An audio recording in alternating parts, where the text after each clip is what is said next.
Pretty sure Maupin can speak on every issue. He is one person that can speak on almost every issue. Caleb Maupin is like this is what I say about Caleb. Caleb is a literal walking encyclopedia. That dude just has such like a wealth of information. It's insane. He's incredible. Eugene Debs, the great socialist leader, he was arrested for giving an anti-war speech. He was put in prison for speaking up against World War I. And the speech that he was arrested for, which he gave, I mean, it's about the 100-year anniversary, contains this paragraph. And I want to read this paragraph from Eugene Debs' speech. And I do apologize, some of the language here is not modern. It's, sexist, I guess you could say. But I'm just going to read this paragraph. He said, "If you want to be respected, you have to begin by respecting yourself and look yourself in the face and see a man. Do not allow yourself to fall into the predicament of the poor fellow who, after he'd heard a socialist speech, concluded that he ought to be a socialist. The argument that he heard was unanswerable. Yes, he said to himself, all the speaker said was true, and I certainly ought to join the Socialist Party. But then after a while, he concluded that by joining the party, he might anger his boss and lose his job. And then he concluded, I can't take that chance. And that night he slept alone. And there was something on his conscience, and it resulted in a dreadful dream. Men always have such dreams when they betray themselves. But a socialist is free to go to bed with a clear conscience. He goes to sleep with his manhood, and he awakens and walks forth in the morning with self-respect. He is unafraid, and he can look the whole world in the face without a tremor and without a blush." That's Eugene Debs. Now, people don't talk that way anymore. And I think the reason, that people don't talk that way anymore is because we've lost that notion. He's referring to the idea that people can make themselves better people by being part of a mass movement and organizing to build a better world. That's been lost in our society at this point. People still worry about themselves, people worry how they are, but instead it feeds into a kind of chronic narcissism with Facebook and Twitter, and people worry who they are, but this notion that we can be better people by coming together and organizing for a better world, it seems to have been lost in our society. You'll hear from the boss, hear from the banker. If you go to your mother, will you tell her that we thank her? 3 seats up here. She worked all her life and wore down her health to raise us a wage slave much like herself. But when we're free, you will see that the future belongs to the worker. You'll hear from the liars in the corridors of power. How lucky you are to toil hour after hour. How lucky you are to be breaking your back so the leeches on Wall Street can stay in the black. But when we're free, you will see that the future belongs to the worker. High up above, looking down from their plane, the rich ones luxuriate in ill-gotten gain. They strangle the weak, they devour the poor, and as much as they have, they will always want more. Someone want to go here? But when we're free, you will see that the future belongs to the worker. We've slept so long, but when we are strong, it's the future belongs to the worker. Awakened American worker. And especially in my town, there's no left anything. There's no party, there's no movement, there's no group, there's no protest, there's no nothing. I think we got freedom defenders who hate the masks and want to burn them all. That's the closest thing to political action that you get in my town. And as a leftist, that seems really daunting. It seems really alienating. But that's totally the wrong way to feel. And after I started getting into Caleb's writings, that's when I really saw that this doomer, gloom, nothing's ever going to change, there's no hope, these people are all just racist, and they're irredeemable, and they're all this and that. And I realized that these people were just my neighbors. And when I talked to them about actually what socialism is and not this boogeyman, they resonate with our message, and they love the ideas of mutual aid. They want that in their communities. And that left me in an interesting spot, kind of all alone. And I knew that self-destructive, doomer mentality that the synthetic left has been pushing, the one that I had adopted myself, wasn't not only destructive to my own well-being, but destructive to the working class movement as a whole. And I knew that I had to break out. I had to get to the masses. I couldn't just sit there and sulk and say, oh, I live in a bad place, so nothing's ever going to happen. Because if you don't dare to struggle, you're never going to win. My name is Kiki, and I'm a member of the John Brown Volunteers. Hi, my name is Joey. I'm with the John Brown Volunteers, and I'm originally from Philadelphia, Pennsylvania. My name's Lily. I'm from down south, from Atlanta, Georgia, and I'm with the John Brown Volunteers. I'm Keaton Mansfield. I'm from Illinois, and I moved out to New York, about 4 or 5 weeks ago. My name's Nick. I'm an anti-imperialist activist. I am a organizer from Long Island. In this time, we need people hitting the streets, spreading the good word of socialism across America. As Americans do, a small portion of them, once they heard the news, they rushed to the store and panic bought every single bottle of water in San Angelo. You couldn't go to the Target, to the Walmart, to the Kmart, to the Walgreens, anywhere. It was like the pandemic with the toilet paper. Every single shelf was just gone. And Christina reminded me of something that Caleb said, politics is all about timing. It's all about seizing the moment. And that's what we did. Our little group, we were like, well, we read and we do this and we want to organize, and now's our chance. We can go out and directly aid working class families who are suffering from this crisis. They're ignored by the city. And that's what we did. Me and my comrades, we took 5 vehicles for multiple days, probably about a week and a half straight. We would go out of town to the surrounding towns about an hour away and buy out as much water as we could. We didn't want to buy any water in town, one, because there was none. And if there was any, we didn't want to take that opportunity away from people who were able-bodied and could go out and buy the water. So that's what we did. We were able to set up a mutual aid network through word of mouth and social media to distribute over 140 cases of water to all the elderly and disabled people in their town. And there's one particular story that was written about 80 years ago that I think all of us here should still know pretty well. If I said to you, faster than a speeding bullet, faster than a locomotive, able to leap a tall building in a single bound, look up at the sky, it's a bird, it's a plane, it's Superman! Right? Superman was first written in 1939. My grandparents knew who Superman was, and I think it's pretty safe to say that my grandchildren are going to know who Superman was, right? It's a story that just speaks to us, right? So Superman, he's an alien from another planet. He's crash-landed on Earth. He looks just like any other human being, but he's got superpowers, and he could rule the world if he wants to, but he doesn't. Instead, he lives a humble life as mild-mannered Clark Kent. And he's got those glasses on, and no one can recognize him. It's like the perfect disguise, right? And you know, he goes around, and instead of using his powers to rule over people and to oppress people, he uses his powers to protect the innocent, right?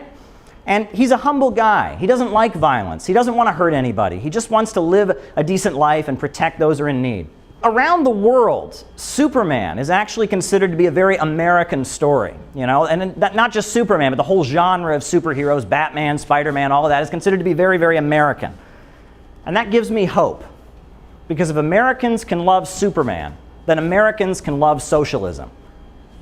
Bear with me, that might sound like a shock. I told you Superman was first written by 2 comic book writers in Cleveland in 1939.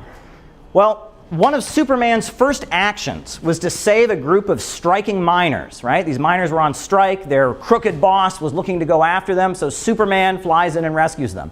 And those early Superman comics are full of statements against racism and condemning racism and bigotry. Now, today that might sound like just some lame liberal, you know, we hear that everywhere. Back in 1939, when Jim Crow segregation was still in effect and lynchings were taking place, the fact that this nationally syndicated comic book was denouncing racism was a very big deal. And don't forget that during the Second World War, in the radio version of Superman, Superman actually fought the Ku Klux Klan. Right? They called them the Knights of the Fiery Cross, and he fought against the Klan. Why? Well, the Second World War was going on, and fascism was the enemy, and the Soviet Union was the ally. And these Klansmen, they were admiring Hitler, and they were preaching racism, and they were dividing the country and helping the enemy. So Superman went into battle to fight the Klansmen. Who's Lex Luthor? Who's Lex Luthor? So he's a bald guy, a maniacally evil bald guy. He's using technology, but he's not using technology to make a better life for the people. He's using technology so he can rip people off and hurt the community and make super profits at the expense of everyone else. So basically, Lex Luthor is Jeff Bezos.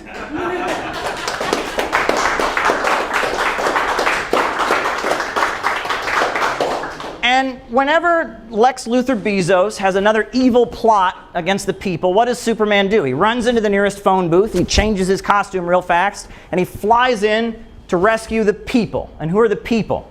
It's the working class, those of us who just want to survive, those of us who just want a decent life. Does anyone here know how you say the phrase man of steel in Russian? Yeah, and that wasn't an accident. At the time those comics were published in 1939, the Communist Party of the United States had tens of thousands of members. And among the unemployment councils and the labor unions and the anti-fascist associations that they led, they had influence over millions of people. In fact, not far from here, just a few blocks up, begins the district that Vito Marcantonio represented in the U.S. Congress. Vito Marcantonio was a friend of the Communist Party, a member of the International Workers' Order. He represented New York City, Harlem, in the U.S. Congress. Capitalism has created a system where it's now profitable to lock human beings away for sometimes their entire lives just so you could exploit them for their free labor. There's so many issues in our country today, in our society, our lack of affordable, free health care, our roads crumbling, infrastructure falling apart. So we go out to public parks, streets, subways, and we raise awareness for some of the issues that really matter to us. What we need right now is for people with anti-imperialist, socialist politics to be going out to the masses and spreading our ideas. We generally get a really positive response from people. A lot of people are excited to see us in the street. They have a lot of questions. It can be amazing to see the look in someone's eyes when they realize that another economic system is possible and that there's real hope for our future. There's nobody else who's on the street every day. There's nobody else who's passed out as many leaflets and literature and buttons in such a short amount of time. We are giving people hope. We're giving people hope.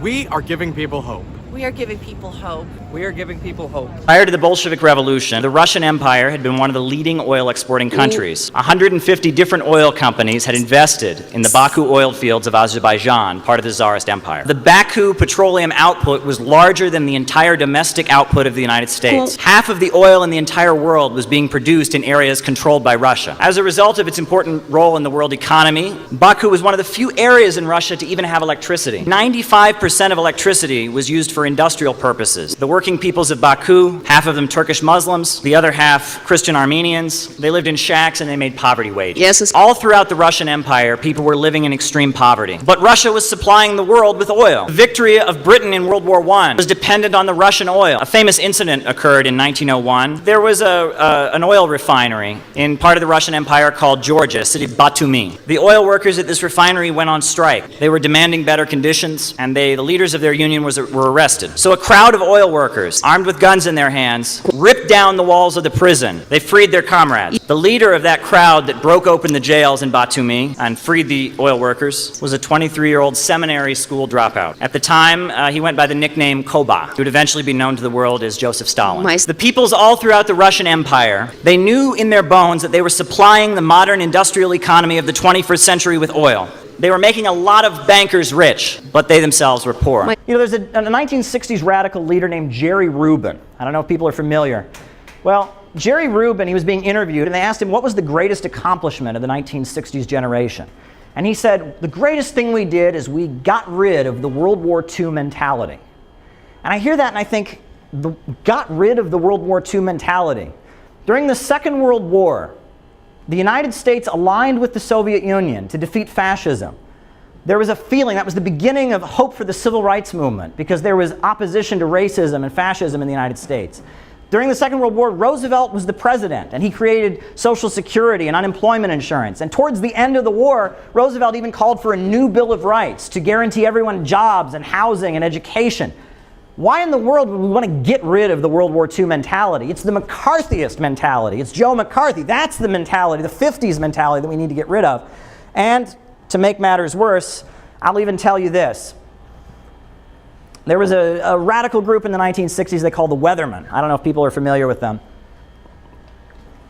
Well, one of the leaders of the Weathermen was giving a speech at one of their conferences in 1969, 1970. And he said, "We want to appeal to the part of every kid who sympathizes with Lex Luthor and hates Superman." Well, forgive me if there's any children in the audience. I'm going to use some hip 1960s terminology and say, no fucking way! Right? I have no interest in aligning with Lex Luthor Bezos. I'm with Superman, I'm with Roosevelt, I'm with the Soviet people, I am for defeating fascism, and I am for building a better America for the people of the country.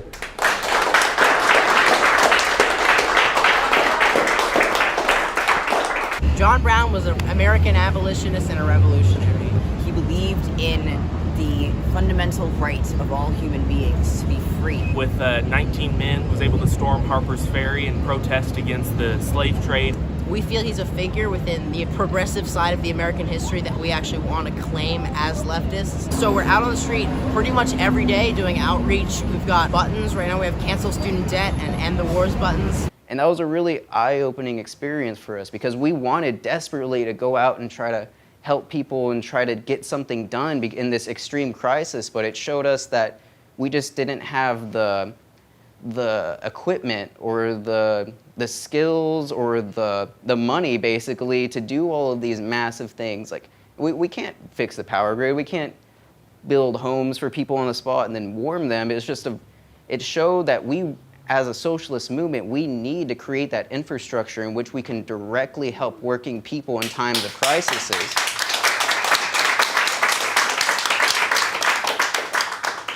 And actually, I wasn't sure I was going to do this, but Sander actually inspired me. So, I'm from a small town in Ohio originally. Almost everyone I knew in my little town was Republicans, conservatives. And people there were very, very religious. And I've had a lot of people, when you ask them about socialism or communism, the first thing that they say is, oh, well, that's anti-God or that's anti-Christian. So I wanted to just reflect on that for a moment because, I grew up in a Christian church. I was baptized and confirmed. And when we were getting confirmed, interestingly, we took 2 years of classes. And the first year we read the Bible. And the second year then we learned about the Reformation, Martin Luther and all of that. But interestingly, we read the Bible, but there's a couple verses that we missed. To the north and the south, this is one of the verses that we just missed for some reason. To the north and the south, I saw a sign proclaiming death to the weakling and wealth to the strong. Anyone ever heard that voice before? And there's another one that said, there is nothing wrong with being greedy, as it only means that he wants more than he already has. Envy and greed are the motivating forces of ambition, and without ambition, very little importance can be accomplished. Anyone ever heard that voice before? Or the last one, man is just another animal, sometimes better, but more often worse than those who walk on all fours. Four Bible verses, I guess you could call them. We never read them. And you know why we never read them in my Sunday school class in Ohio? Because they're not from the Christian Bible. Those are from the Satanic Bible written by Anton LaVey. But I do have here with me the actual Bible, and I'll read you what the actual Bible has to say on the issue of socialism. Go now, ye rich, and weep, and howl for your miseries that shall come upon you. Behold the hired laborers you have reaped in your fields, which you work for by a fraud. And there was a multitude that believed and were of one heart and of one soul. And neither said any of them aught to of things which he possessed, or his own, and they had all things in common. And neither among them was lacked, for as many possessors of lands and houses sold them, and brought the prices of the things that were sold. And distribution was made unto every man according to his need. Wow. Acts chapter 5. Yeah, and one more. He hath showed strength with his arm. He hath scattered the proud in the imagination of their hearts. He hath put the mighty down from their seats and exalted them of low degree. He hath filled them hungry with good things, and he has sent the rich away empty. Now, I know there are people here tonight who are Christians. I know there are people here tonight who are Jewish. There are people here tonight who are Muslims. There are people who have no faith whatsoever. And that's all fine by me. I think religion is a personal matter. It has no place in American politics. However, I'm reading that simply to point out that this notion that one has to be a follower of Jesus, one has to believe in capitalism, this is false. In fact, I would say based on what I just read you, there is no reason that any follower of Jesus Christ should defend a system where profits come before people.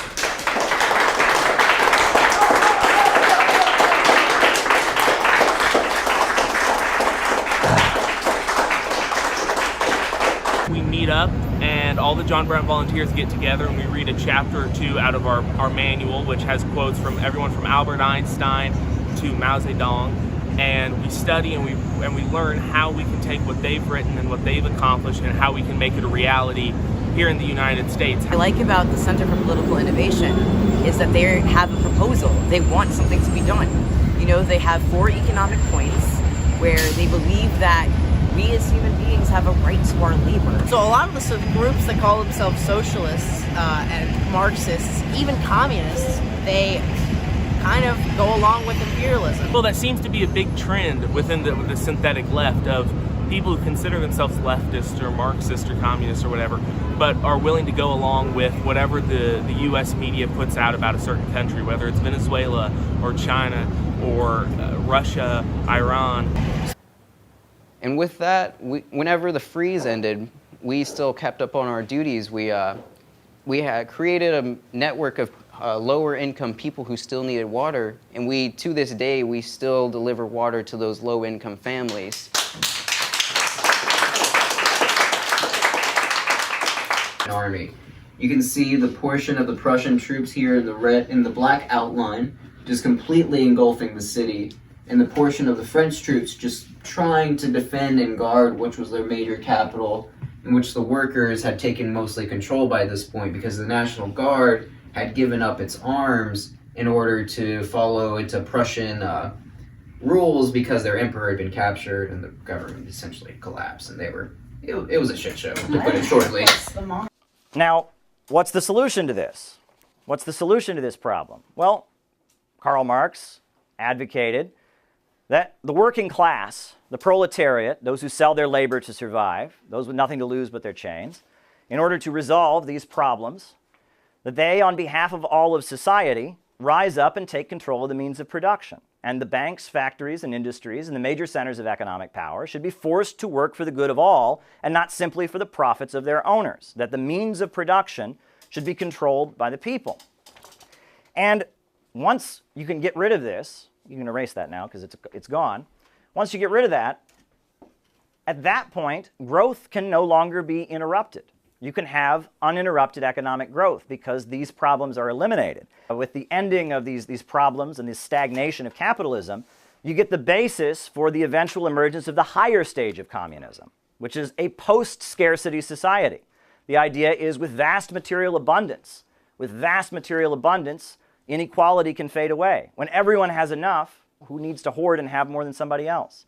The state can fade away. You can have a society where people kind of just do what they want to do and take what they need. With technological advancement, we can have vast material abundance. Revolutionary character of commune. The communards took great disdain against the old statues of the monarchs.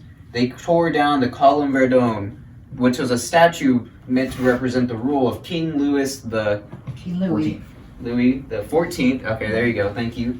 They renamed the streets and followed a more revolutionary character and revolutionary line. The John Brown Volunteers is a full-time outreach team, so any donation goes to actually maintaining that full-time outreach. And we need people who are dedicated to this movement, who are dedicated to this cause, who are willing to come join us and be with us every day in the street. We need people who will give their time, who will dedicate their lives to the movement. I left my home back in Illinois to come do this. We have countless other comrades out here who've had the exact same story. And we need more. You should consider joining us. You should consider joining us. You should consider joining us. You should consider joining us. You should consider joining us. You should consider joining us. The men and women on the line, working overtime, sweating for their dime. Their labor stolen from them, they do not know what it's worth. One day they will rule the earth. Here's to the farmer on the land, bending down in toil, harvesting the soil, working through the cold and heats, growing rice and weeds. One day they will rule the earth.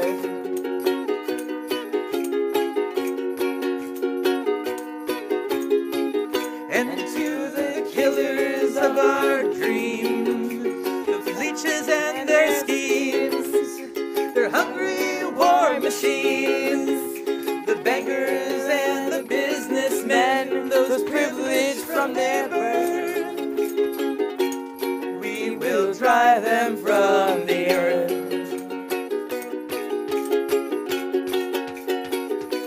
Oh, Caleb!